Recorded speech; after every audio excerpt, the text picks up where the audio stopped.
You did it. Well done. It worked. It's live. We're doing the thing. Oh.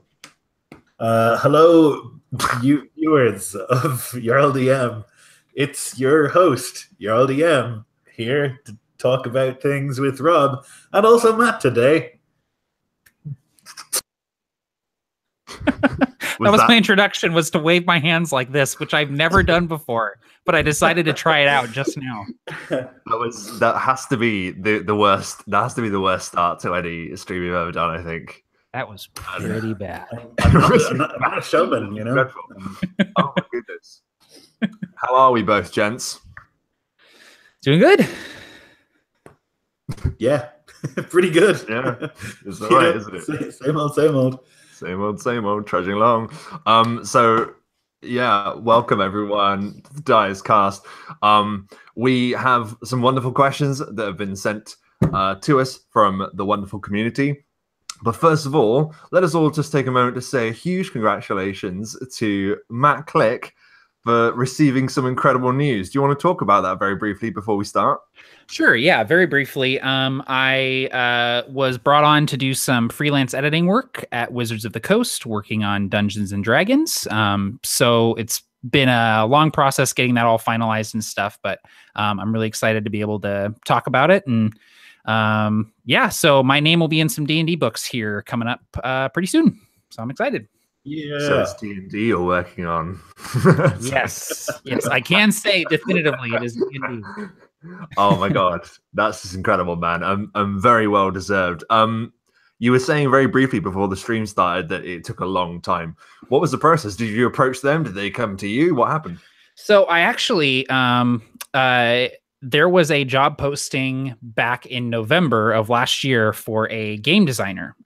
So what happened was Mike Merles basically got a promotion. He was made sort of like brand director of D&D. So the design team was lacking another person. So they did a big outreach for people to apply. There was something like 830 people applied or something crazy like that. They actually had to cut off the application process because there was just too many people coming in, and the people just couldn't sort through all of the people. So I got a call from them in November and did a couple of phone interviews, and then went into the office, which was really, really cool, and spent like the whole day there. So the job I applied for and the job I interviewed for was for the designer position, and they hired Kate Welch, who is has been involved in video games and tabletop games for a really long time. And she's also one of the people who's on the Acquisitions Incorporated C team. She's wonderful, very nice. They hired her, but they offered me some freelance work because I guess they liked what I had to offer. And I walked in with a stack of books, of AbTab books that I had published and stuff. So yeah, they decided to offer me some freelance work, and I'm like, hey, that's a lot better than just not getting the job. So it ended up working out really nice, and that way I can still work on AbTab stuff and also work with WotC on some D&D books. So yeah, ended up working out really nicely. I'm really excited about it.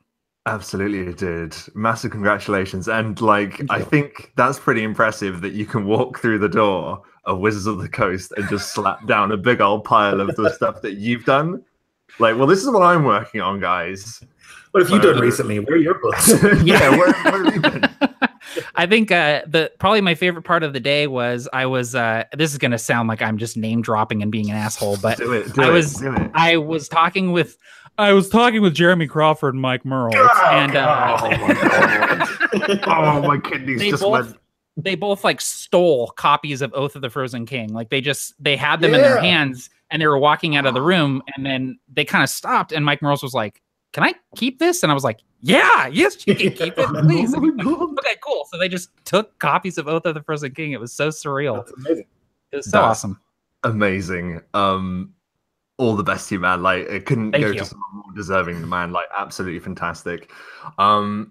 So we have Matt in here to help us answer some questions today. And we're also maybe going to do a bit of world building. It's kind of up to Lloyd to get his shit together about that. I would never count on me to get my shit together. I think it's a dangerous path. It's folly. It's a lot to ask of just one stream, but you never know. Let's see. So, who wants? Have you got the question in front of you, Lloyd? Because I foolishly. I do. I have them right here, all prepared in front of me in a list. Lionel of Two Guys Tea and D&D fame asks, "What are some 5e rules that just drive you guys nuts?" Oh, Matt, do you want to start? Yeah, I can go first. I don't care for bonus actions. I feel like bonus actions are. I think bonus actions are something that fixed a lot of problems that they were maybe having with 5th edition, but don't necessarily feel like they were there from the beginning. And I feel like with new players, it's really hard to describe to them how bonus actions work, because they're sort of like a Schrodinger's action where they both exist and don't exist at the same time, where it's you have a bonus action to use, but you don't actually have it unless you have something that gives you the ability to do a bonus action. So telling players, you can do an action, a bonus action, a reaction, and a move. And they're like, okay, what can I do with my bonus action? I'm like, oh, well, you're a, whatever class doesn't get a bonus action at level 1. So you actually can't do anything, even though the rogue is over here hiding every turn with his bonus action. So, I can't, it's one of those things where I can't think of a fix for it. I can't think of anything that would fix bonus actions, because I think that people should be able to do multiple things per round. And it's really nice, particularly as a rogue, using cunning action and stuff. But I just don't, as a concept, I don't care for bonus actions. It's really good. Have you got way more thought out and definitive answer than I'm going to give, which is like, I think concentration is kind of lame. Yeah. I think concentration is too easy and wizards have an easy time. That's my thing. I think the difficulty is not high enough. Like if the damage is under 21, your DC is 10, right? Yeah. And like, I think that's easy. And as a wizard, you should be good at. Well, I guess you don't have to be, but you know what I mean. I feel it's easy. It's easy to concentrate on spells, and maybe there's a feat that gives you advantage on concentration checks too, which is like makes it even easier to never lose your concentration. Yeah, and maybe it's because now you have to concentrate on spells when that wasn't the case in previous sort of editions or whatever. But still, it always feels like my concentration check, and then I'm just like, they're going to make it, so I'm not even going to look in the chat to see what happens, because like it's not going to happen. They're obviously going to make that check. It's DC 10 or whatever. Yeah, they'll make it their business to ensure their characters can hold concentration spells. For me, off the top of my head, and this is really difficult because I do really like the system overall. I think death saving throws have always been a bit of a weird one for me. Like, I think it makes it much more difficult to kill people. Not that I'm saying you should outright just gun for people to try and kill them, but I think it's really hard if someone just gets knocked below their health to have it be a threat, because someone can get to them in 3 rounds easily. You know what I mean? Yeah. But it's not a huge problem for me because I've been saved. My characters that I've liked have been saved because of that. So I kind of feel a bit weird complaining about it. I've seen I don't think I've ever seen someone die in 5e as a result of failed death saving throws. I've seen people die as a result of like taking enough damage where they just die outright, you know? And I've also seen people die because they're getting attacked while they're unconscious and auto failing death saving throws. That's the only time I've ever seen somebody die in 5e. Yep. I think it's prone to surprising natural 20s. Your third death saving throw, I would say statistically has a way higher chance from my experience of being a natural 20 than the rest of them. You know what I mean? It's like, oh, you're hoping it's going to work. And if it doesn't, then, oh, it's a 20 and I'm back. Like not from my players because they know better. But like, you know what I mean? I think it's like prone to like that kind of experience. I think it can add tension though. Like I think it can be useful, and you can be like, that person's dying. Fucking fix it, you know? Yeah. That's true. Well, and I do like that it sort of follows the rules of skill challenges in 4th edition, where it's like, okay, you got to make 3 successful checks. There's no modifiers though. I kind of love the fact that there's no modifiers. I like that it's literally just fate. It's up to fate in the roll of the die. Yeah. And I like that if you get a 20, it's 2, and if you get a 1, it's 2 failures. I do like that it follows the that sort of thing. I almost wonder if you were running sort of like a brutal setting, even if you said, okay, it's just 2. Like it's just 2 death saving throws. Like that would make it so that you'd be dying a lot more often, because if you rolled a 1, you'd just be dead outright. And if you failed 2, you'd be dead. So even just dropping it down to 2 failed saving throws means death, I think would sort of up the amount of people that were dying as a result of it. Yeah. I've got DC 15 instead of DC 10 in Iscloft at the moment. That's a good way to do it. Yeah. That's what I was going to ask. Yeah, I'm pretty sure it was. Yeah. But it's still more rounds, though, which is, the thing that makes it easier to save a person because you have 3 rounds to get to them instead of 2, which makes a difference. Yeah. Right. Yeah. So those are some lame mechanics that should, get bent. But they're also pretty helpful and quite cool in some situations. Yeah, for sure. I really adore 5e as a system. That's why I'm using it to make Iscloft. It's why lots of people use it to make their settings and books and so on. I think it's fucking great. But if I had to pick a mechanic, concentration could use some work. I also think I think it's a testament to 5e that you can mess with stuff like that without breaking the game completely. Like you can make that call like, okay, well, death saving throws are going to be 15, and really fundamentally it doesn't change how the game works or even how death saving throws work. So it's a very like hackable system, which I really like about it. Definitely. Absolutely more. Okay. Really depends, because I don't know if it's like a deliberate attempt just to annoy you. I think it was a deliberate attempt to make me angry. Why is generic fantasy just the best?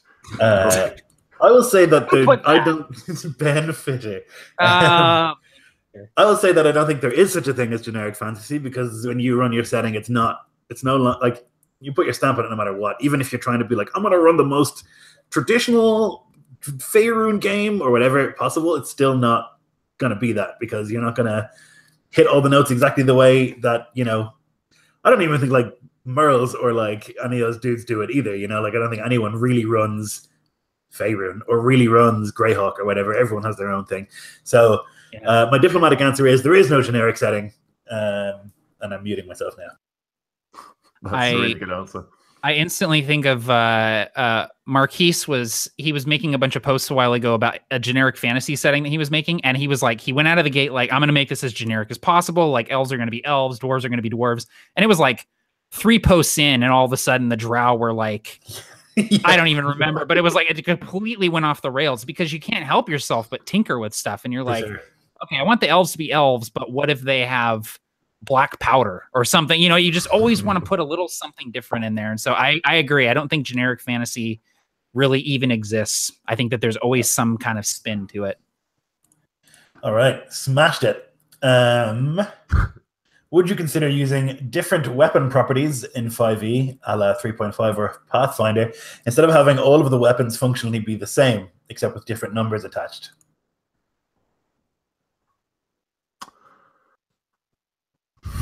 So I think what that means is, so the way, for example, the Warhammer and the Longsword and the Battle Axe are the same weapon, except they do different kinds of damage. Yeah. So I guess that it's more like, if you remember, like weapons had like weird properties and stuff, and like, so maybe it's that kind of thing where you would add extra properties to weapons and armor and whatnot. Okay. It makes me think of the what was it? Is the Halberd of the Glaive or something in 3.5? You'd get like trip attempts and stuff. You get automatic trips if you got like a successful attack or something, things like that. Yep. Is that what it means? I think some of them are cool, but like then you get into the territory of like getting into like with that, for example, you would get into the dreaded trip lock. So like you would strip a character and get an attack on them, and then they try and get up, and then you'd hit them again, they'd fall over again, you get another attack on them. So it's just the most if you imagine that as an actual fight, it's so grim. Just a comedy of errors. A banana peel noise over and over again, like whoop. It's like so Benny Hill music playing in the background. I have done some of this, very small amounts of it for Iscloft. Like I've given shields the ability to absorb a critical hit. And what else did I do? Some other shit. I gave, if you have a sword, like an actual sword, that it gives you like once per, I don't know what it is, long rest or whatever, which is like a week in Iscloft, you can have advantage on 1 persuasion or intimidation check, something like that, because the sword is so expensive or whatever. So the social implications of someone actually having a sword in the setting. Yeah. That's really cool, actually. I like that. Makes sense. They're like minor little things, and mostly I think I like the fact that the Warhammer and the longsword and the battle axe are all the same. I always put the spear in there as well as a 1d8, 1d10 versatile weapon. Yeah. And then like I think that's fine because then you can kind of like cover all archetypes of characters and do the damage you want to do and like reskin the weapon however you want, and it doesn't really mechanically affect too much. You know what I mean? Yeah, because in 3.5, there were weapons that were just straight up way better than any other weapon, and it usually came down to like increased crit range, or there were like those ×3 crit weapons. Like I remember the scythe was a ×3 crit weapon, and so it was just ridiculous. And you could get there was like a throwing scythe that was like a magic weapon, and so you were just throwing this scythe that would do trip crit damage, and if you were a fighter, you could get the crit down to 19 or something. And it was just bonkers. And so I like in 5e that everything is a little bit more like, it doesn't really matter if you have a sword or a battle axe. Like one is not necessarily better than the other. Sure. I think Kobold Press have this really good Beyond Damage Dice book where they have different options for weapons. So if you have a longsword and you're using it in two hands, you can use like a parry action or like a lock, sort of like, what is that called? Where you have bind, the swords or whatever. Little extra options for each kind of weapon. I guess the problem is then for new players is they have to like not only be like, okay, I roll a dice and then I roll more dice and then I add this together. Oh, but I also have these 10 other options. Like it's too much. I think if you're playing with like, people who are very experienced, you can definitely try those kind of things and be like, maybe if you have a longsword, you can hit them with the hilt or some shit, But yeah, I'm open to it, but I also think you want to keep the game streamlined. Yeah, running quickly. Let's see. Let's have another one. We've got okay. For real question, how much inter-party conflict is too much inter-party conflict? Like, at what point does characters at each other's throats become disruptive to the game? That was a question by Matt Click, and I believe that Matt Click should now answer his question. No, I posed that question to you guys. I think you should answer it. I'm genuinely curious because I think that we struck a really good balance in the Jade Horde game yesterday, where we were all kind of at each other's throats, but we were still strategizing and working together. But I think that can go beyond that and get into where it's like kind of disruptive to the game. So I would be interested to hear what you guys have to say about that. Yeah, I think personally from that game yesterday as an example, I don't know, it just seemed natural when to carry on an argument and when to stop it. Like there were times when Jeremy's character would say something and then he walked away, and then I thought, oh, that's quite cool because then it'll annoy my character and then we can pick that up later on. It was leaving potential for things to happen later on rather than just one big argument like in the middle of the session. It kind of was just like a continual bickering throughout the entire thing. I don't know, like, because I didn't plan on being so such a bastard, being such an asshole. Like when I started the game, like we literally started the game and the first words out of my mouth and I was like, oh, this guy's a dick. Like this guy's horrible. Like, and that's how I just carried on playing him. Like Lloyd, I assumed that there was going to be quite a lot of prejudice against the orcs. Yes. So yeah, that was something that I wanted to go for. But how much is too much then? Have you guys ever encountered that where it would be too much conflict? Because I think I have. Yeah. I'm going to do my every stream drop the Gith game approach Yes. and talk about the infamous legendary Gith game where we all played Gith Yankee Warriors, and there was this like, it was a long running campaign, and there was like this ethos brought into it of like weakness. And if you saw weakness in another character, it was your duty to make sure that, that weakness was expunged from the group or whatever, and that made for memorable, but I think like unsustainable campaign play. Like it was sustained by like Andrew Knapp's iron force of will and like sheer balls or whatever, but like I don't think it's sustainable in a normal campaign. I think you can have lots of inter-party conflict if you have an outside threat. So like the group that you have now, you could fucking hate each other, but if you're not working together, there's like a billion orcs around you, and if you're not working together, you're just going to die. So if you have an outside threat, it makes for an easier time with that inter-party conflict. I'd like running games where the group don't necessarily get on, Like either they're thrust together, or like they are forced to work together, or they work together out of like social duty or whatever, you know. I think that works really well. It makes for really interesting role play. You need a reason for them to work together and not kill each other. That's it. It's mutually assured kind of survival, essentially. As much as the characters would hate each other, they know that they need each other or at least they need the half orc in that particular session to help them as a guide and things. Because I don't think we would have done so well without that character type in that session. Yes. Especially with the gift giving thing, which, by the way, for those of you who don't know, just check out the game. It was us three, Jeremy and Jeff, last night. It was a really, really good time, and we'll be talking about it more later. But yeah, I think it's generally just a trust thing as well. As long as you know your players aren't gonna mess with you too bad, like mess with your game or whatever, just by arguing and making sure that it's characters arguing and not players arguing. I also think like I take a different approach if it's a one shot. Like if I'm playing a one shot character, I know that I can go to PvP and not feel terrible about it. But if it's a campaign, it really has to be a long way down the line for me to like actually initiate PvP if it's a campaign, you know, because like the character doesn't know, but Lloyd, the player, knows that is like potentially campaign ending and like game ruining, you know, for at least one other person. Either it's me who's in the PvP or the other person in the PvP. One of us is probably going to suffer pretty badly. And even if they don't die, like there's a humiliation aspect to the PvP, which is like often overlooked, I think. So in a one shot, I think you can be like, look, any amount of conflict is fine. But in a campaign, you do have to have a common ground, I think. Yeah, agreed. Yeah. And also the other thing to consider is that the poor GM, the poor DM running this thing as well. Like they've spent time to put something together for everyone's enjoyment, and yeah, and we're always on the border of talking about PvP in these streams, aren't we? Like it always comes back to it. Well, and I think that the fact that we all like us three have gamed together a ton, and like I've gamed with Jeff like multiple times, I've gamed with Jeremy multiple times, so we all know each other's styles and are comfortable kind of being assholes in character to each other, because we know that it's clear that I'm not being an asshole to Rob, I'm being an asshole to Vasco, you know? And I think that's really important. So, and I'm honestly looking forward to the bonds of friendship that will inevitably happen between these characters, because they start out so rough, and it's like, dude, it's going to be a crucible. Like we're going to be forged in this just hot ass crucible of trying to not get scalped by orcs.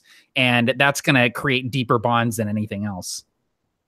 Couldn't agree more. And it's something that I'm really excited for as well. I don't know, every single one of those characters kind of just jumped out immediately. They were all just there, and it was really amazing. We'll talk about it in a bit. Yeah. Do we have the next question lined up? Yes. How do you ensure, this is Jeremy, how do you ensure that different settings don't bleed into one another? Obviously, everyone has a style that is their own, and that style will show itself in just about any setting. But where do you push the differences to make them stand out most? That's a fucking great question. Oh, God. How do you ensure that different settings don't bleed into one another? Okay, I've got to get my brain around this, because I need to work out how different settings might do that. So the example that I'm thinking of right now is that I used the Iskloft brutality rules in Jade Horde yesterday, and immediately that set a tone similar to Iskloft by the inclusion of those rules. You know what I mean?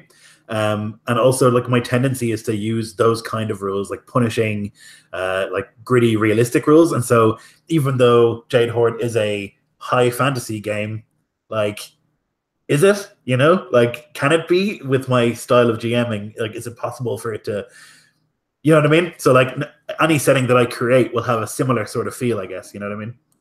I think it's just a hallmark of the way that you like running games, though, man. And also, I would argue that Jade Horde is going to be not more brutal as in the actual setting, but in terms of mechanically, I think it's going to be far more brutal, because we have characters that can summon spirits from the ether to like attack people, and smiting and stuff like that. Like that makes that table vastly more powerful.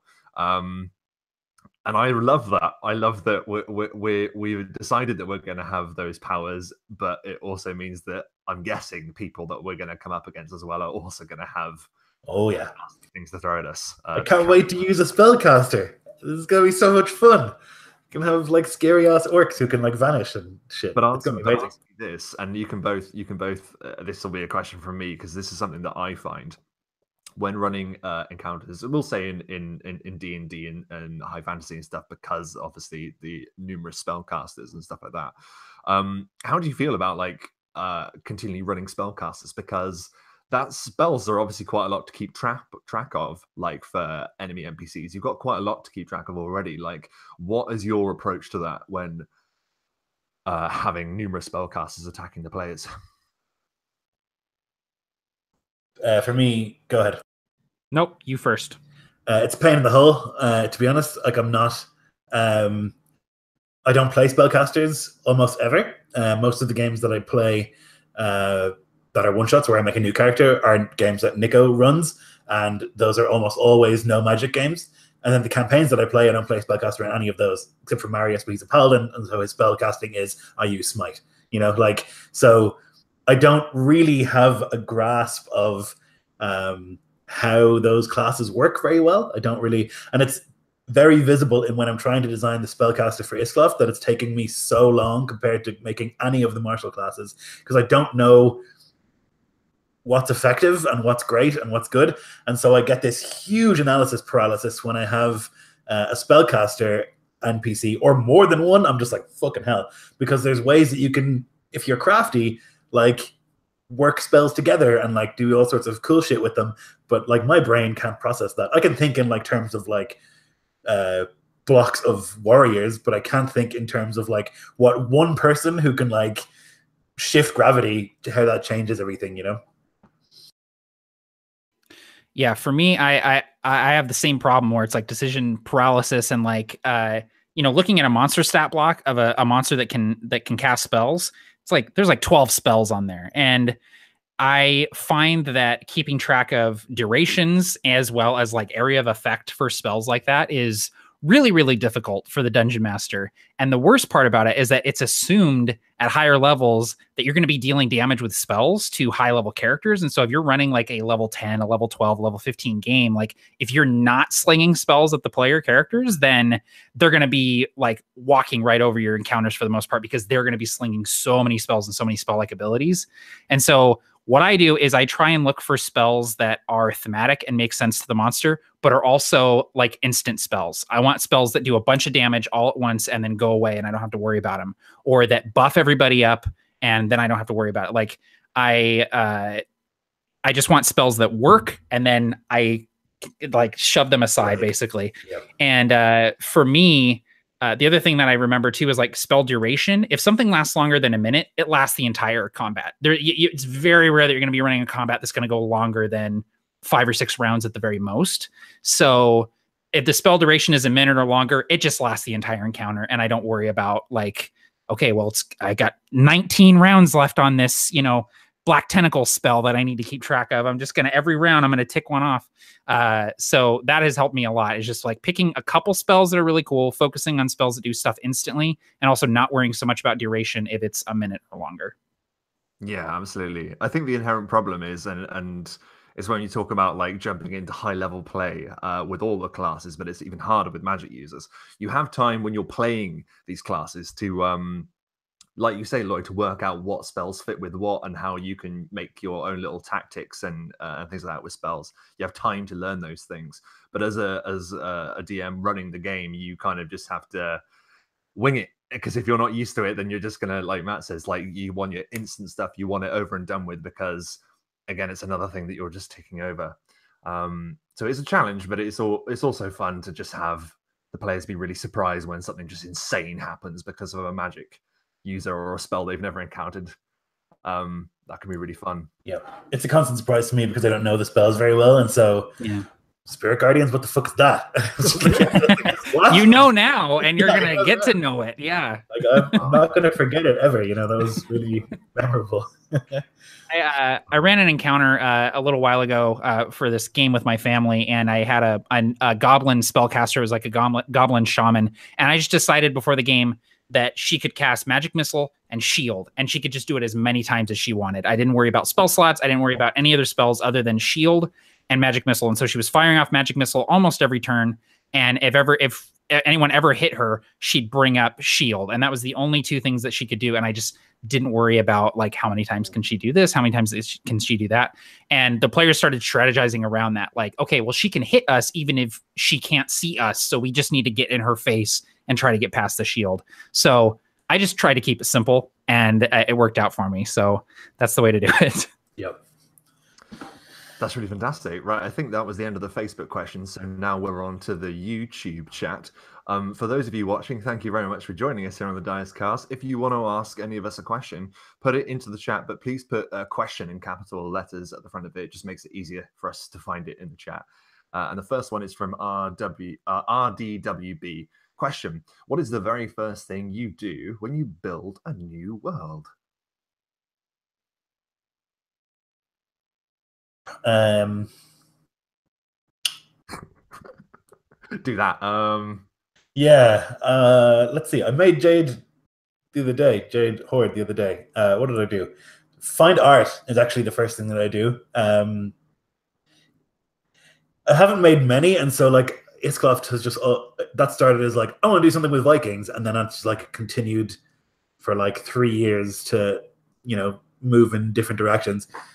With this one, I knew what I wanted from the setting before I kind of made it. I was like, I want there to be savage orcs that are very scary. And that was like the idea that I had. And then I like looked for art, found the best art in the world. And then I was like, cool, that's the setting mostly done. I had to come up with, I guess I start with art would be the simple answer. What about you, Matt? This might sound contrived, but I start with, this is going to sound so dumb. I'm going to explain myself. I start with inspiration, meaning I never sit down and go, okay, time to build a world. What do I want to build? Like I always come to the table like with an idea in mind. Like I'm really inspired to create a dark colonial Cthulhu setting, and then, you know, Gloam happens, or, you know, I really want to create a sort of like ancient Greece style setting and Estia happens or whatever. But I'm never the type of person that goes, I want to do some world building today. Let's just start from scratch and see what happens. Like I always have some sort of spark that happened, but, you know, potentially from looking at a piece of art, listening to music.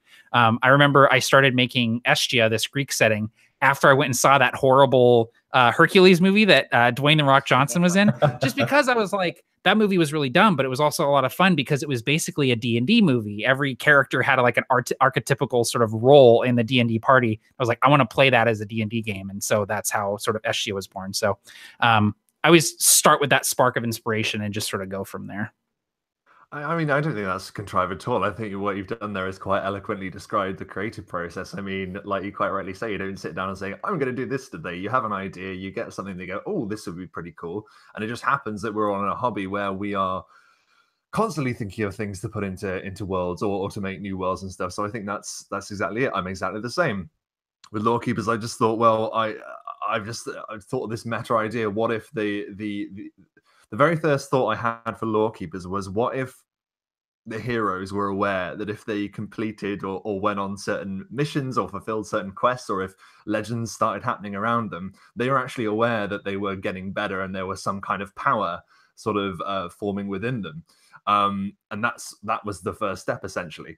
So yeah, I think there's always the spark, but I think after that, I mean, once you have the initial idea, it's kind of just working out, well, one, how do I make this into something that you can talk about and run a game with? But also, how do I make it interesting for other people?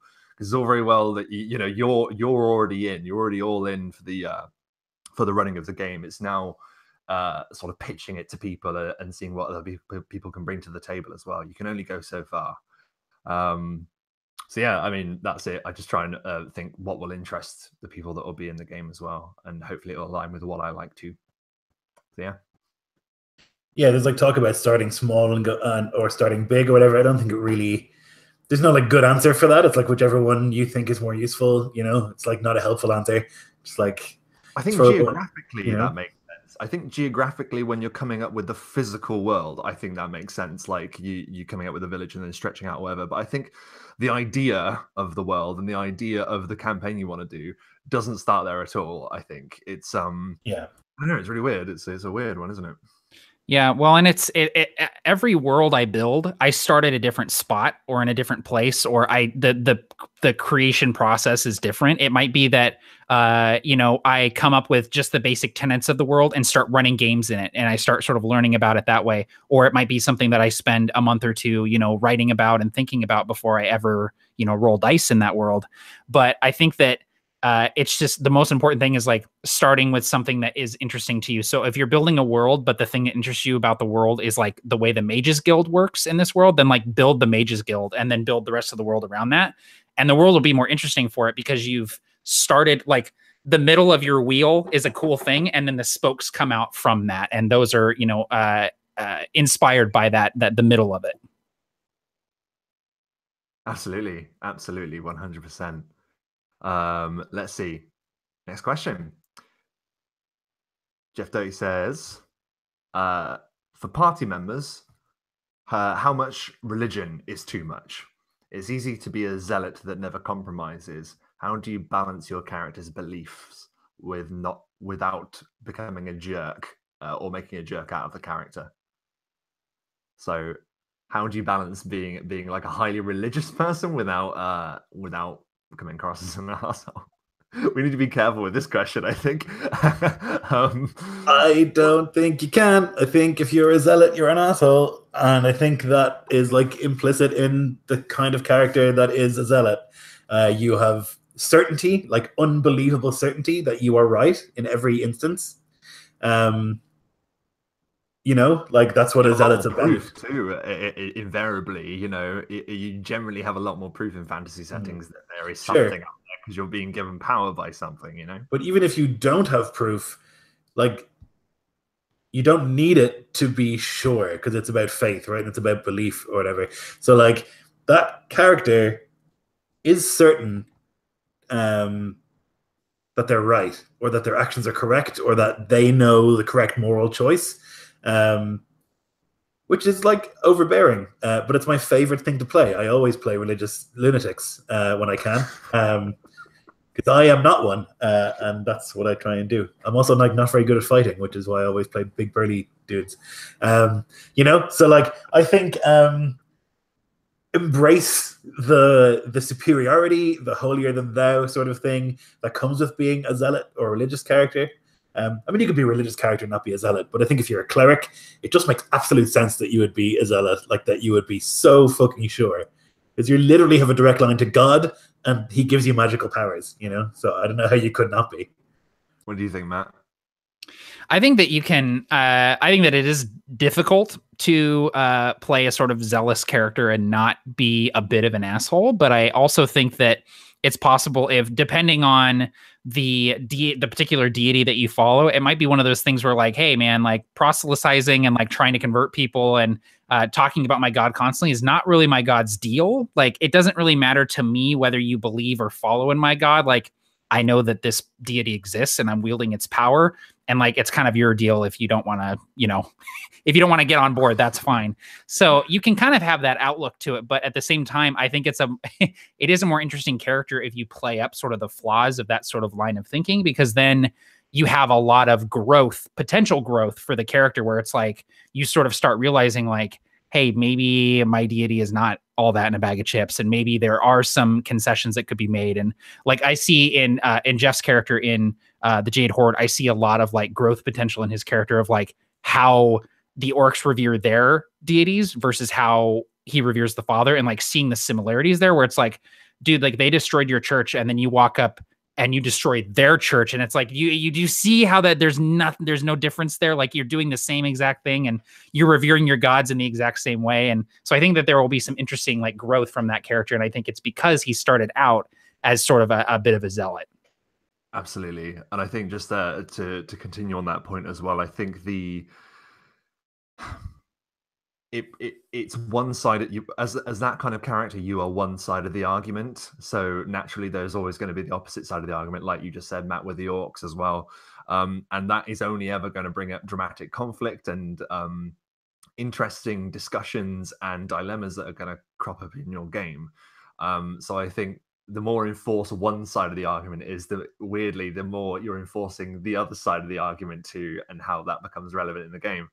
And it's just really fun to explore. And again, that's something that's going to show up in Jade Horde. Man, I'm so excited about that game. I can't help it. So just really good stuff. Let's see. Have we got any other questions lined up? Yes, we do. Thrain, our old pal Thrain with the best username. I just started my first real, potentially long-term campaign last week, and I think I dropped too many plot breadcrumbs on the party at once. How can I dial it back without railroading? It's a good question. Ooh. So I wonder if by that he means there are too many plot hooks, so there are too many different strands of different things happening, or that's what I think. Yeah, it looks like trails leading to one plot. Too many breadcrumbs on the party at once. Oh, okay. Yeah, you're right. Maybe it's more like too many pointing to the same thing. I mean, it depends. I mean, if it's something that's affecting like a massive amount of people, then there are going to be lots of things that point towards the same answer, I suppose. I think it's with that, I suppose it's just a case of letting them be the ones asking the questions. I don't know. What do you think? I think as long as the players have a sense of agency and they're picking the breadcrumb trail that they're following, even if they end up at the same destination that they would have if they had gone with any of the breadcrumbs, they'll still feel like they wound up there of their own volition. And I think that that's actually a good technique to have as a dungeon master in your toolbox is like, how do I create? I think, Lloyd, you talk about this a lot, the illusion of choice, where it's I'm not railroading you per se, but you are ending up exactly where I thought you would, but you got there, through a different path or whatever. Drake Warren actually talks about this a lot in the RPG construct, where he's like, I always plan the ending and like the players decide how they get there. And I think that's a really interesting way of looking at like prepping for a session or prepping for a campaign. It's not necessarily how I would do it, but I think that it's along those same lines of like the illusion of choice, setting up the breadcrumbs, but they all lead to the same place. The players don't know that they all lead to the same place. Right. It's like quantum ogre thing, like there's an ogre down whichever path you go, but the players don't know what's down the other path. So they're just like, oh shit, it's an ogre. Like it doesn't matter really at the end of the day. This is like a really vague answer to this poor man's question. I'll give another one. The players are in a cage, but your job is to make sure they don't see the bars, essentially. Like that's you could say those three. D&D is a mind prison and you can't escape. You can never escape. I would say as long as they don't know that they're being railroaded, you're fine. I mean, all games are kind of railroady anyway. They have to be, because the DM is not all knowing, and unless it's 100% winged, then But that's it. That's what I was going to say though, because there are some games where they are 100% winged. So, like, if you come up with all of those breadcrumbs, drop them, and then don't pick them up or touch them ever again, I think you're fine. Do you know what I mean? You've done your work. You've dropped them. Now you're just hands off and see what happens. So, I don't know. I think there's merit to all of those suggestions, to be fair. I think it just depends the way you want to run it, Thrain. Question from Will Finazzo says, I'm planning on running a game that will probably last years in-game. And I'm going to have them start with characters that are young. How would you try and achieve that? I really like that idea. That makes me think of Fable. Do you remember when you used too much magic in Fable, you would age? I like the idea of a generational game. What do you think? Played in Nico's Blot series, which was about this village and about like the various religious rites that would happen there. Blot is like a Viking sacrifice. And so we kind of went through like all the different ones that would happen during a year, but we did a 13-year jump between each game. So the first game, we played like young people, and then in the second game, we either played those people who are older or like their children, and like the stuff that happened in the previous game tied in with what was happening now, and it kind of went on. We had like 5 or 6 games, I think. So we spanned like almost 100 years in this village, which is pretty cool. So maybe time skips are a good way to do it if you think you're going to do years. Yeah.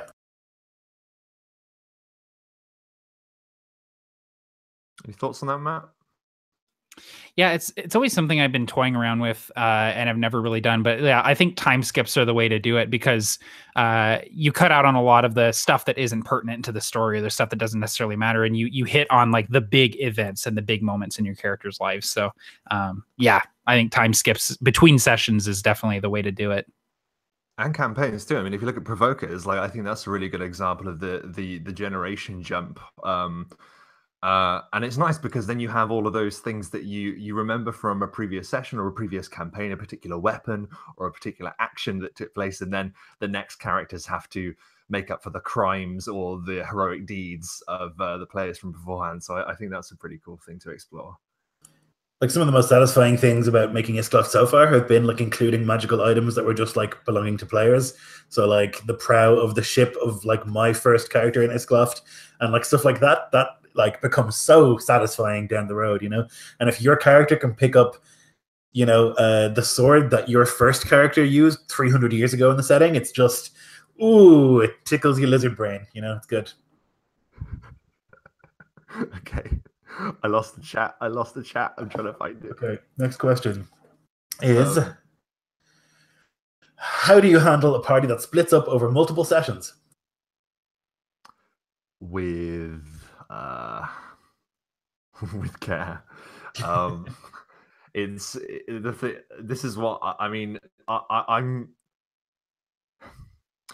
Vampire was the game that I run is specifically.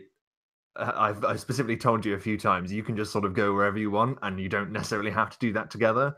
And our first party split was last session, but then by the end of it, you were back together again, and that made me happy in a way because I was like, okay, my job's now easier. But at the same time, I was like, oh, but it's quite cool jumping back from one dramatic moment to the next, you know. You were trapped in a hospital and some of you were on the top floor and some of you were on the bottom floor, and jumping between those different scenes I think is really fun, and it gives the game a definite energy, I think. But it's just something that you need to make sure you're fairly running any game, like even if they were together, you're fairly like deciding how much time you spend with this character before moving on to the next. I think if you just keep a mental track on that, then the possibilities are endless. Like you could be achieving double what you could be doing if the characters are away from each other, but at the same time they have disadvantages of them not being able to fall back on their support. So yeah, and that can be dramatic too. It's a tricky one. You get to look like a cool guy by having the party split because you can do cool swap overs, you know. I think it's absolutely fine. And this whole don't split the party thing, that's like a well-known trope or whatever. Yeah, you know, I don't know. Like if you're maybe in the Tomb of Horrors or whatever, then maybe don't. You know, or if you're taking part in one of those old modules, maybe don't split the party. But like, you know, most of the games that we play and like that we see in this community, you're fine. Just go for it. The DM will handle it by just swapping focus. I think with the modules that you bring up, it's because they're inherently designed to be attacking a certain number of people, you know. So when less people go against them, then obviously that's when trouble starts. Sorry, Matt, I spoke as you were unmuted. Go ahead. I was just going to say, as someone who has played through Tomb of Horrors, it's funny because we got separated almost immediately in that dungeon. Like it was like in the first 15 minutes, we had two separate groups, like no fault of our own. It was just horrible. But I do think that don't split the party mentality is more directed at the players and more directed at a certain play style that is like, you know, this dungeon is meant to punish you and tax your resources. So don't split up because you may encounter things that are not intended to be encountered by 2 or 3 people alone. But from a narrative standpoint, I agree that like splitting the party is it's a cool tool to have in your toolbox as a dungeon master. And I do it all the time. It forces characters who don't necessarily maybe interact with each other to interact with each other. Like if you've got a party of 4 and there's 2 groups of 2 that are really chummy, but the other people don't really interact, then it's like, okay, I'm going to magically split these people up somehow at some point, and they're going to be forced to work together. And that's really cool. And I enjoy that as a player too. Like having that sort of swap back and forth sort of thing. Definitely lots of role-playing encounters to be gained from that, as well as the achieving more things in one session, I suppose, because you're working on two different fronts. Again, I've lost my place on the questions. You're fucking useless, Rob. I have it. You had one job, Rob. Here's a question you can answer, Rob. Lloyd, have you added the spellcaster attacks to the critical role hit chart? What? I think you should. I don't know. Like, I think if I know I'm saying like that, like obviously that's more work for you, but I think that would be quite interesting to see. I would, because the thing about it is adding. You can't just add a magic table. You have to add a acid damage table and a fire damage table, because like the slashing one is so specific and the bludgeoning one is so specific that you can't just be like, oh, it's magic, you know? So that's the tricky part. So I think I might just do like a fire/explosion damage or something that could be used for magic. Maybe you could adapt the chaos magic tables, so when something extra happens when you hit a critical hit or a critical fail, like something can, I don't know. Yeah. You know, from the wild sorcerer. Well, I haven't done it yet. I'm not sure that I will. Maybe I will. We'll see. It is quite dangerous enough as it is, in fairness. Yeah. I don't know. What do you think, Matt? Would there be anything that you would do to have happen with criticals with magic and stuff? Yeah, I've always liked the idea of having some sort of like critical hit table for magic. And actually, it's funny that this question is coming up because Barker and I were just talking about this morning for a potential book that he's working on at some point in the future. And I really like that idea, and I do like the idea of leaning on those sorcerer wild magic tables, because making them less like Gonzo, where it's like, oh, you turn into a sheep and stuff like that, and making it more just like, you know, your spell has unforeseen effects and the person is ripped out of this plane of existence for 2 rounds or whatever, and then they pop back in at a random location within 60 feet of their last location. Stuff like that is really neat because it plays into the sort of chaotic, uncontrolled nature of magic, which I always appreciate. The fact that like you're never truly in control of magic. It's just kind of giving you the opportunity to bend it for a little bit. Somewhere in the internet, there is that 10,000 option table for the Rod of Wonder that we used to use back in the day in my home game, where like they got a Rod of Wonder and we just roll like a fucking ton of dice and be like, okay, and this happens, and it's just always mental. It's always insane, which is like really fun when you're like very drunk or whatever, but maybe not so useful in a serious game. If you're just having like a beer and pretzels game, if you're just chilling out and you just want to have a laugh and go on a bit of a weird adventure, then I think that's a cool thing to do. But yeah, not for every setting. So we're actually out of questions, and that's a little early for us, but that's good in a way, because we did want to talk a little bit more about this new setting that we started playing in last night. Lloyd, as you said, you spotted some artwork, and there was the whole discussion about the orcs, and then all of a sudden this new setting emerged, and now there's a very rough map. There are different families, there are different knightly orders, there are different orc tribes. Let's talk about it for a bit. Like, I have to make a map pretty soon. When I come up with a setting, I have to make a map so I can understand the politics. It's really important to me that I understand where people are and how that informs them. So like I put like your lands, your father's lands, close to the capital, but close to the front. And so like it's obviously a warlike house. It's an old house because it's near the capital. All that sort of stuff like went through my mind when I put it there. And then I kind of put like the orc tribes in different places, and that informed what animal they were and stuff like that. Mountain ranges, all that sort of stuff really informs the setting for me. It explains why things are where they are. You know, like settlements are by rivers almost always, or by the coast, or like all that sort of stuff is really, it helps me a lot in trying to build the setting. So a map is something I do early on. Definitely, yeah. It's something that I always try and keep in mind where everything is. Also, just because, I mean, it's helpful when building, but it's also helpful to keep a clear vision of where you're going in the game and stuff, not only for you, but for the players as well. So it is pretty important to keep tabs on that. So, I mean, we didn't really plan this because it was literally one word that I said to you and then you responded. Like, at some point we were going to get people like Matt in and Jeremy in and Jeff in on different separate streams to make stuff for the setting. So is there anything in particular that you guys would want to make for it? And I mean, Lloyd, I think because this is, I mean, it is yours, like you're going to have to sort of tell us what direction you want us to go in, because we don't want to step on your toes. Yeah, well, we could, depending on the person who's in the stream or whatever, we can focus on the thing that their character's associated with. You know what I mean? That's a great idea.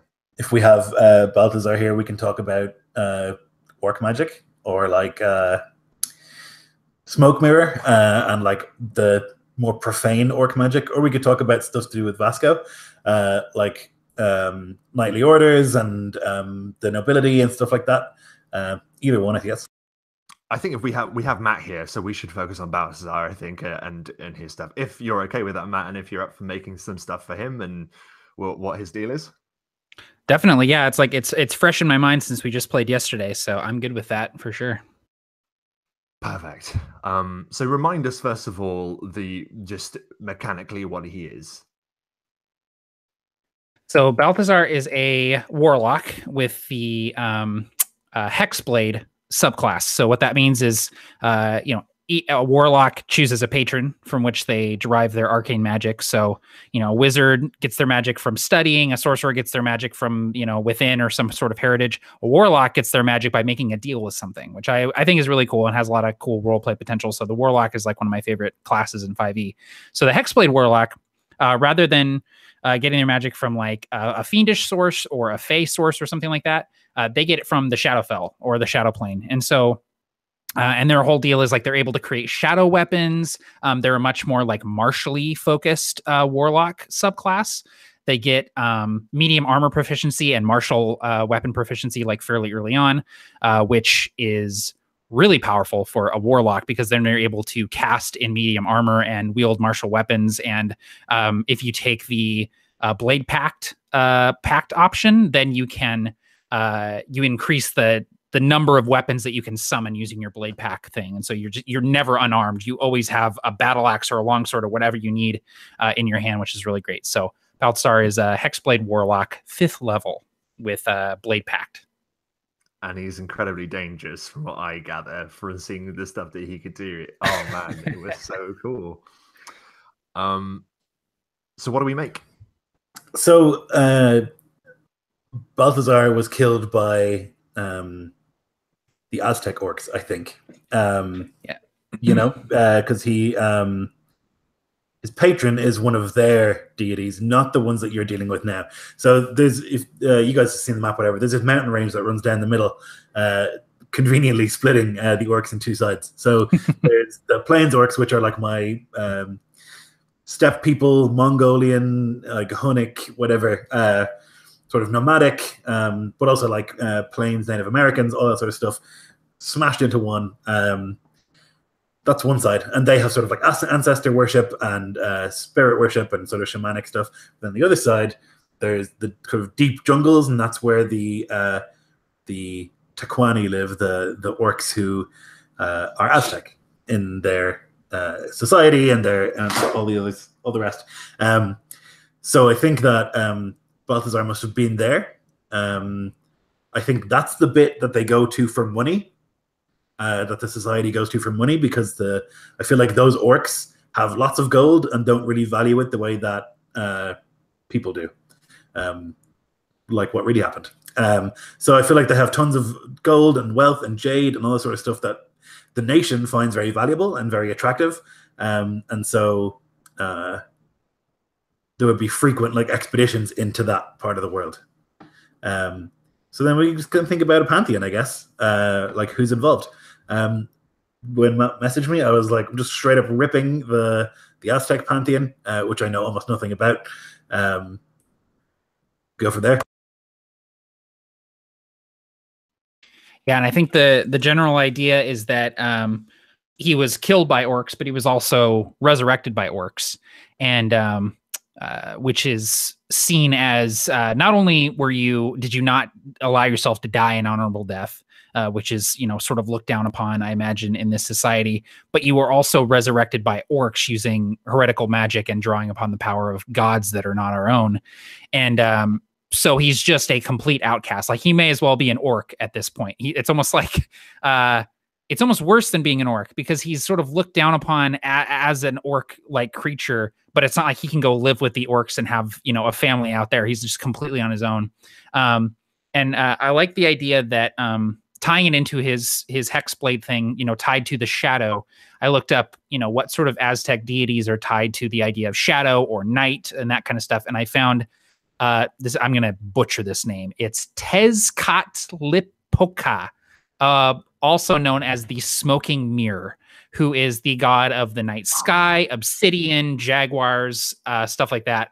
And so immediately I started thinking like, okay, cool, obsidian. So his spirit weapons look like obsidian. Like when he summons a spirit weapon, it's going to look like obsidian. It's going to be super dank. Like all of his spells are going to be reskinned to be like shadow or obsidian. Like when he casts shield, maybe like a shield of obsidian sort of appears on him and shatters with the blow or something like that. So lots of cool stuff that I can pull from for there. And I feel like that's just like the Aztec pantheon in general. Like they're all just so like rad and metal. And so there's lots of cool stuff that you can pull from there. So then if Balthazar has this power, is it reasonable to assume that orcs also like serve this dude and that there are similarly like armed and armored and like magically like armed orcs? As a player, I say, yeah, of course. As Balthazar, I would say, oh God, I hope not. Like, I hope that there's not orcs that can do what I can do out there in the jungle. I do think that the power that Balthazar wields would be different than, say, like a cleric or a druid that followed, you know, the Smoking Mirror, because his power is like he's specifically drawing power from his patron that has been granted to him because he was resurrected. And I imagine that, you know, when he died, he imagined, you know, being able to see the Father and being able to like walk into this light and be, you know, okay, I've died in battle. I've earned a good death or a good, you know, afterlife here. And then there's just darkness, like just black nothingness. And there's something else there. And it's this presence, this orc deity. And he strikes a deal with them, you know, in order to come back and have some, the power to survive. And, I think that he regrets that quite a bit now. Yeah. It also begs the question, because what my brain then jumps to is, okay, so there are other orcs that possess this power. Maybe they're not as common as some of the other types, but regardless, a pact was made with some orcs to achieve this. So why did they make this pact? Who are they? What are they? What are they doing? And what do they hope to accomplish with that power? You know. Any thoughts? And obviously some of this we probably shouldn't know because we this is the other problem, isn't it? Because we're going to then be playing in this game. So Lloyd, that's down to you if you want to talk about it. It would be neat if the only way to achieve a pact with this god were if you died and came back. And I like the idea that maybe there are like orcs die all the time and don't come back because they kill themselves or they're killed in some sort of ritual and don't have the strength or they're not able to make a pact with this god, but some do come back. And I both love and hate the idea that there are other orcs out there that can do this because I do not want to fight them if they have obsidian weapons and they're, you know, wearing armor and shit like that. Like it's just going to be bad news, but I sort of love that idea. I have this really frightening idea of like, at the top of this like pyramid at midnight, there's like this orc with like this obsidian glove, and he's like ripping out the heart of an orc in the hopes that when he dies, he'll like speak to this prowling jaguar of smoke, and they get sent back. You know, like that sort of fucking lightning and thunder, and everyone's like, ooh, ah, boom, boom, boom, boom.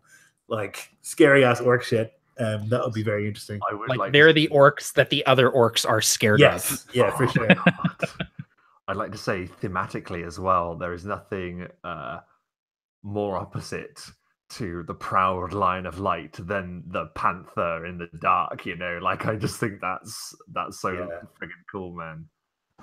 Yeah. Well, and it's been really fun to think about my spells and abilities and how they would look. And like, you know, I took Cloud of Daggers. Okay, that's easy. Like a bunch of shards of obsidian like fly into people, or like maybe my Eldritch Blast that can pull people back towards me look like maybe this big spectral jaguar claw like manifests and grabs somebody and pulls them. And like having something like that to go on is just so fun and gives you so much stuff to play with as a character. And so like never half-ass it. If you have something like a patron, like that is a just gold mine of role play material right there. Also, with the setting in mind, that a chill just went up my spine because I just imagined like a Heart of Darkness jungle situation where people are just getting pulled into the trees and just vanishing because of powers like that. Oh my god, that's terrifying. That is the worst thing to think about. Yeah, I'm thinking of like Apocalypto, except that all of the people hunting you are 9 feet tall instead of like just scary as Mayan men. They're just like boom, boom, boom, running after you. You're jumping off a waterfall, and they're not afraid to follow you. You know, like yeah. Oh my god! And they can see in the dark and also teleport short distances. Yeah. Dude, seeing in the dark does not get enough credit when you can't. You know, like so, like. 2 of your party cannot see in the dark. Oh god, the horror when the bad guys can, you know? It's terrifying. That's going to be a whale of laughs. Oh man. Yeah, so there's it's very much just like those are Aztecs, except that they're orcs. So I might just like ramp up some of the things a little bit. But I love the idea of like a jaguar warrior and an eagle warrior and these different kind of people with different specific roles within the culture or whatever. I also like the idea that some of that bleeds over into the other side, you know, like through the mountains or whatever, and some of their stuff bleeds over into the other orc culture as well. I like the idea that the Aztec orc culture, the Tecuani, like think that they're more civilized than the other orcs on the other side, but they're the ones who are like ripping hearts out and like, you know, like beheading people en masse to make sure the sun comes up. Yeah, interesting. It is interesting and nice as well that, I mean, you displayed it quite nicely in that game, was that, you know, they're not bad guys. They're not like mustache twirlers. Like that we ran into an orc family, like getting water at the watering hole. There are people as well as us, you know. So I found that you took the trouble to show us that was really, really nice as well. So I'm interested to see not only the politics between the different human factions, but also how do all the orcs behave with one another, you know? Yeah, that's not clear to me yet either. And I also wonder about languages because it came up kind of in the chat that we had, like a little bit about languages. And I'm kind of wondering like how many languages is too many when it starts to become like a pain in the arse, but also how many is realistic. Like, is it realistic for each tribe to have their own language? Or like at least a dialect, probably. But also then there are 10 orc languages, and it's impossible for you guys to keep up with that. Do you know what I mean? Yeah, go ahead, Rob. No, okay. All I was going to say was I think thematically, I think that's the way you should look at it, because I think it was really fun and really quite polarizing that the mine and Jeff's characters just don't really understand. Maybe Jeff's characters understood it a bit, but my character just doesn't understand any of the languages, and that's because of him not bothering to learn or whatever. There's a culture gap. So I think that is a theme in the game. So I think the characters that should be able to understand the orcs, like Matt's character to an extent, and definitely like Jeremy's character, I think they should and we shouldn't. Do you know what I mean? Like, because I liked that he had to be an intermediary between us. I think that's the important thing. Anyway, sorry to cut you off, Matt. No, not at all. I was just going to say you could have kind of an either or like a have your cake and eat it too situation where the orcs do have different dialects, and if you speak orc, you can kind of understand what they're saying. You can kind of pick up, you know, some words here and there and maybe make sense of what they're saying using context clues.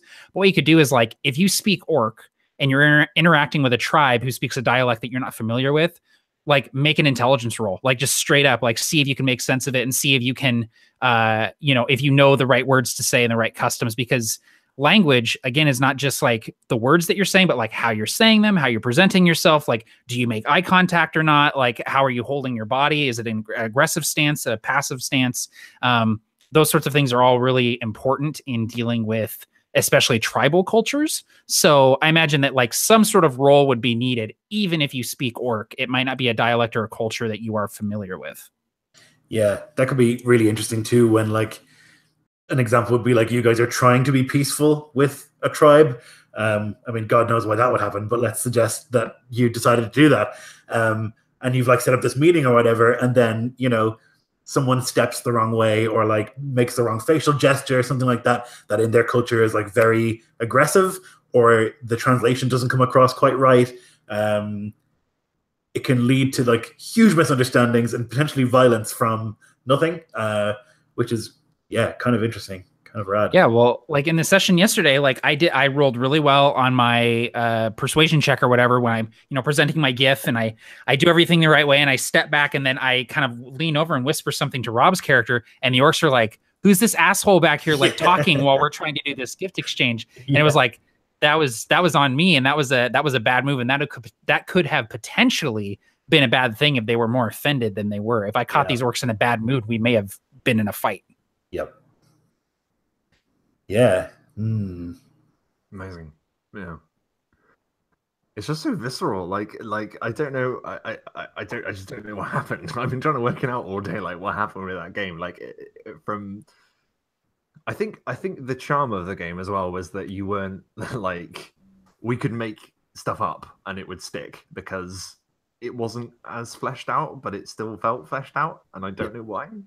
That's kind of the hope for me with the game, is that like I don't want everything to be nailed down so that you guys can add stuff to it, because the setting is like, the idea was like 5 days ago or whatever, and then that was us doing a stream about like, oh, aren't orcs cool? You know, like that was such a short time ago. The turnaround's been really, really quick, and so it's just like, the shit's still on the wall, to use the metaphor that I frequently use. We haven't seen what sticks yet, you know, like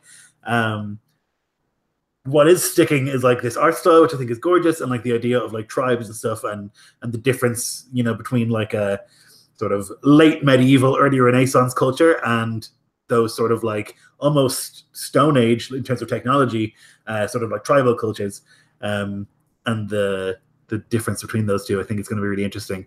But I don't want to define it too much, and I think it's good that it's kind of a little bit vague. And I love that you can, like, any of you can just like throw in a thing, and almost like it just makes sense. Like you mentioned the Pride yesterday, I instantly was like, okay, well that's obviously the best soldiers of House de Leon, and I was like, that's obviously what that is, and there didn't need to be context, and now that's a thing in the canon, and I like that can keep happening, you know, rather than us sitting down and being like, let's talk about House de Leon and exactly what the story is, and you know, who your father is and who your mother is and all this sort of stuff.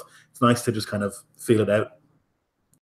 Yeah, it's like world building on the fly. And that's like one of my favorite kinds of world building, is like coming up with these cool little tenets of the world and then just moving on from them, because like you don't need exposition to explain, like we were talking about yesterday, you don't need exposition to explain that the Pride are the best soldiers from House de Leon. Like that's just obvious from the way that he mentioned them and just the name. And it branches off into so many ideas of like, are the other like noble houses, are they also animal themed? Do they have their own honor guards? Like, how does that all work? And I love those little things. And when players do that as a DM, I just eat it up. I love it so much. Mm-hmm. Yeah, I think that's spot on, just with the tenants and then playing it and seeing what happens and what branches from it. Sorry, Lloyd. No, I was just going to say it was a particularly popcorny session on my side because there was so much tension and you guys were making so much stuff up that like there were several long pieces where I just like muted and I just sat back and I was like, wonderful. Just like great to watch. And that's like the best thing about being a DM, is when you make yourself obsolete, I think. That is my very favorite thing at being a DM, is when I just get to kind of sit back and like I might like sift through my notes a little bit, make sure that I have everything I need, and I just enjoy. And it's like all the players have taken the story and made it their own, and especially when it happens in like an early session like this, it's like, okay, yeah, I think I picked the right group of guys for this game. It means you've got them. It means you've got them right there, palm of your hand, man. Like that's and that, yeah, it's the best feeling. Absolutely. I think we've done pretty well there. I think we kind of smashed it. It was vague, but in like a useful way, I think. Definitely. That's my preference, is usefully vague. We do have some more questions that cropped up. We might just smash those and then call it a day. What do you think? Absolutely. Okay, let's go. So, a question from Thrain. When you're running a long-term campaign and a player has to miss a week, do you prefer to say run a one-shot instead, or do you play the game and say the character is just quiet? This question comes up a lot. Sorry, Matt, go on. I was just going to say, I think that it really depends on the type of campaign that you're playing. And if you're playing a campaign that is more episodic, where the sessions can kind of stand on their own as like individual little things, then it's not a big deal if the player isn't there. But if you're like in the middle of an arc where their character is like integral to the story, then like it's kind of difficult to just forge ahead with the session and just be like, oh, they're there. They're just not contributing to this thing that really affects them as a person. They're not saying anything or doing anything about it. And I think that it's, as a player, I would be bummed if I was playing a character and a session went on without me that really, really affected my character.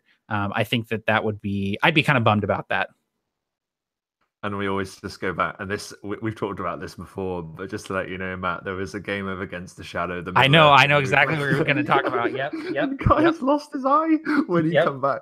So I mean, it depends, and I think it depends on the player. And Kai's was such a good sport about that. But yeah, sometimes. But again, that plays into the type of campaign that you're playing. Like exactly. That worked for that type of campaign. It wouldn't necessarily work for every kind of campaign, but like, you know, Kai's knew what he was getting into. Like, if you miss this session, you very well may die. Yeah, definitely.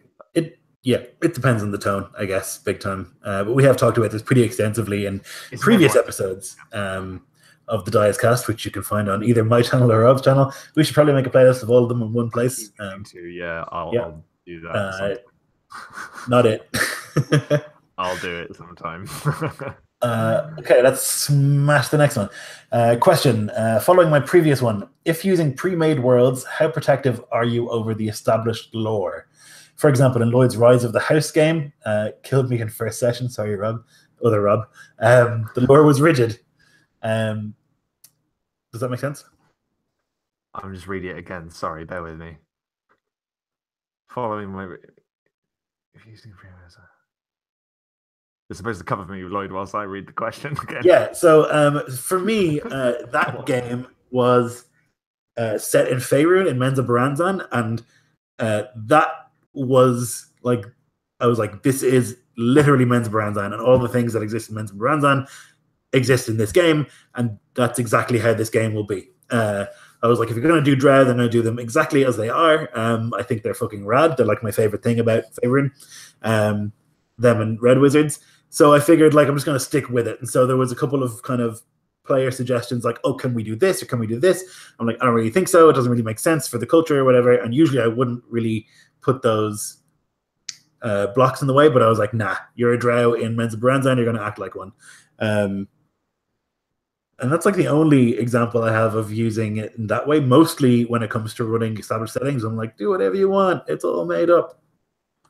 Yeah, I mean, I tell you what, I've shot myself in the foot with the Star Wars game, and as both of you are in it, like you'll be hopefully interested in this. Like the fact that there's the fork in the road. There's the Star Wars, the expanded universe / Legends, as it's now called, and there is now the Disney canon, which obviously follows the movies and stuff. So I think I know something because I followed the EU quite a lot back in the day, and then I'll realize, no, wait a second, I don't know that for sure. I better bloody check that. I quite like the Star Wars canon the way that it is, but I am more than happy for it to be a bit faster loose because, well, there's a faction called Knights of the Remnant, and there's a big bad, and this is the thing. This is the loophole that I use for that inspired the campaign. There is a little section in one of the books that I have that says when the Galactic Concordance was signed, which demilitarized what was left of the Empire. There's this whole section about how a number of those reports were falsified and a number of the forces are missing, and that hints as to the origins of the First Order. But I thought, well, there's lots of different factions of the Empire, so maybe that could have happened with someone else. So I guess it's just like getting inspired by the things that are in the established lore and then running away with it in a different direction. I guess that's the best way to approach it, maybe. Yeah, totally. And when I run Star Wars, like I'm straight up with my players of like, listen, like there's a lot of this is gonna hinge on the movies, but there's also gonna be like, I'm a big fan of some of this stuff in the EU, and that's gonna work its way in there. And I think that like I mean, Edge of the Empire, if you read through the Edge of the Empire books, like that's not all Disney canon. Like there's a lot of EU stuff in there. And I think that is I think that's good. Like a lot of people think that it's either, Disney canon or EU canon or Legends or whatever. And it's like, no, like mix and match the stuff that you like, man. It's all good stuff. And it's like a perfect example is like the planet Ryloth in the EU was tidally locked. So there was like a dark side and a light side. But in the new canon, it's like regular. Like there was an episode of Clone Wars where they're on the planet and there was day and night. And I remember just being like so bummed that they didn't have the night side and the day side. Me too. But in my Star Wars games, Ryloth is tidally locked. It doesn't spin, man. It's got the night and the day side. And I love that about it. That's such a good pull, man. That's an excellent pull. And even little things like Dark Troopers. I included the Dark Troopers. Dude, I was like, geeking out so hard about that. I was like, this Kyle Katarn son of a bitch, she's putting Dark Troopers in here. He'll be around. Maybe, who knows? But the thing is, there's Dark Troopers in the Disney stuff now, apparently, like that I looked into, or something very similar. Yeah, I was like, I guess there are. They're not exactly the same, but yeah, for sure. But like, just being straight up with your players, like, just like, hey, you're playing Star Wars, like, watch the movies. If you know the movies, you're good. Like a lot of the stuff I'm going to be pulling from is stuff from the new canon, stuff from the old canon. Don't get too hung up on it. And like, we're not going to get hung up on it. We're going to tell our own stories here. I think of every game in any setting as like an Elseworld story where it's like, maybe this happened, but like the important thing is like, we're using the stuff that we love about this setting in a way to tell a new story within that setting. And that's like the most important part to me, not necessarily telling a story around what's happened in the canon or whatever. Yeah. And the last thing I'll say about it is some of those canon things that come up are their restrictions, but sometimes those restrictions are pretty cool. Like in Last Jedi, we learned that Skywalker took 12 students. That's 12 students. So in this game that we're now playing in, I'm categorically stating there are 12 Jedi out there, plus Luke. That's it. So, and I find that pretty cool because then it means they're rare, but they're also out there somewhere. But yeah, so that's good fun too. Lloyd, you look very pensive.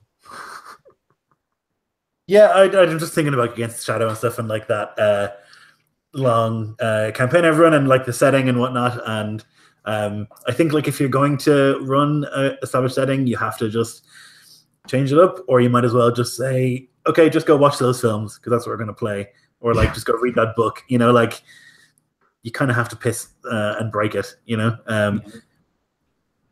Piss and break it. Piss. Yeah, I meant to say piss on it. But it's not the same though as using like a setting, because a setting doesn't necessarily have a. This is complicated. Like a setting like Faerun, which like doesn't have a story with a main character, the same way that like Star Wars or Lord of the Rings does. Does that make any sense? Maybe not. Like, yeah, can you? I think that there is a difference because also something like Faerun was sort of designed to be played in, whereas something like Star Wars or Lord of the Rings is like, oh, hey, this is a cool setting. Let's make a game that you can play in it. Whereas like Faerun is like, no, this is specifically designed from the ground up to like not really have a firm established lore or canon. And like everyone involved in that setting has just been straight up about that. Like, no, just like everyone has their version of their Forgotten Realms, So I think that there is a difference there. Yeah, for sure. It's one I'll think about and probably do a smoke thoughts on.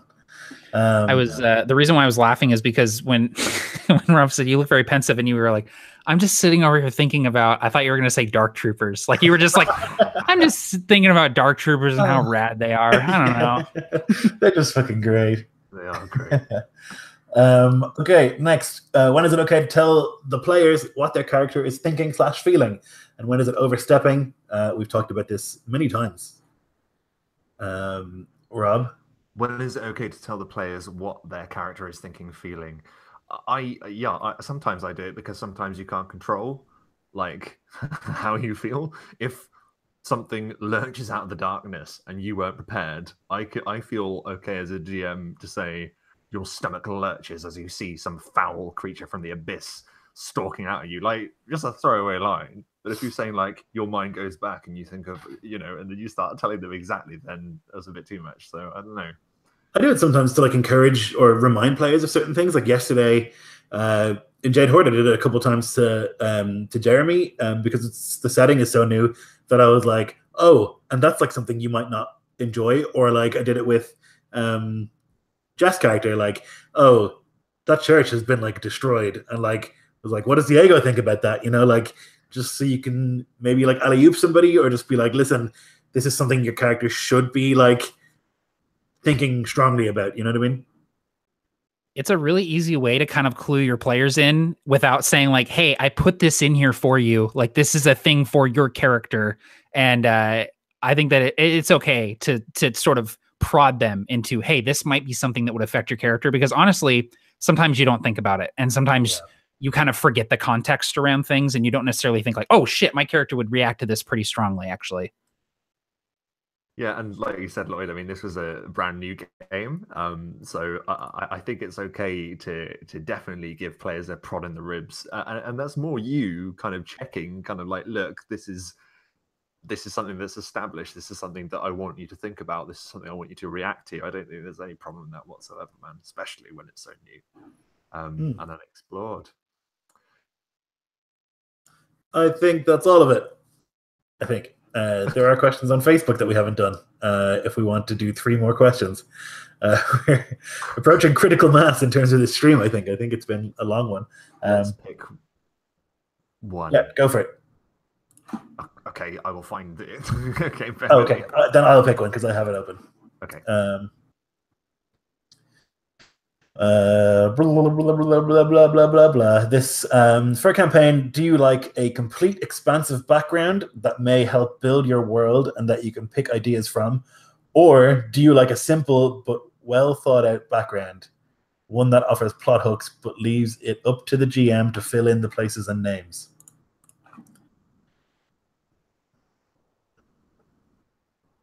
Can't process what that means. So I think we might have. Sometimes I'm just like, oh god, I know some of those words. Yeah, I think we might have reached critical mass in terms of answering questions. No. Let's use this as an opportunity to round off what we were talking about earlier, because I think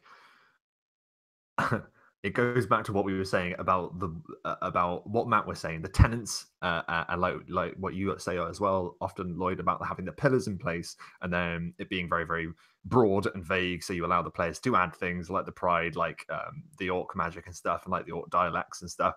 And we've already talked about it, but it brings the stream nicely round, full circle, ties it off in a bow. Definitely give yourself room to breathe and do what you want.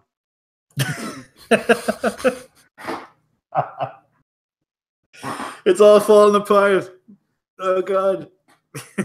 It's just a little man behind a curtain. Like, I'm gonna break the glass on this stream and pull this lever here and just get everybody out. It's all an illusion. We're actually idiots. Okay, so in that case, let's take this moment to say thank you ever so much for watching. Thank you very much to Matt for joining us here on the Dice Cast. Have you got anything you'd like to plug before you go, Matt? I have a channel, Fistful of Dice. We have a game coming up this Sunday. Provokers is happening this Sunday, and I just gave him an airship, so I will definitely immediately regret that. But that's going to be a lot of fun. In fact, it's going to be. I think that's happening at 5:30 my time Pacific. Is Provokers this Sunday? Fantastic! It's going to be a double bill because right before that, Law Keepers. So if you can't wait for Provokers and you want to fill your time, drop by Performance Check, watch Law Keepers. Dude, you could double feature, man. Double feature. That's gonna be a good day. That is a good day of gaming. And there's Vampire the Masquerade tomorrow at a time that I will specify. Yes. At some point in the group. Yeah. Do I have to plug anything? This is my channel. What am I plugging things for? Yeah. Yep. I also find it adorable that Matt's like, I'm going to plug this on your 1,000 subscriber channel. like they're all here already. All of your people. You don't know. We don't know how much what the Venn diagram is between your subscribers and mine. Position. That was my fault. If you're not subscribed to Rob, do so. Performance Check, because YouTube's being a real bitch. Go over there and subscribe to Rob because he's fucking great. I tolerate him with more politeness than I do most people. That's genuinely true as well. He's literally summed up That was our a relationship. Bilbo Baggins compliment right there. It certainly was. Yep, I like less than half of you half as well as I should like. Is that what it is? Something like that. Yeah, you got this it. has been the longest outro. See ya. Bye.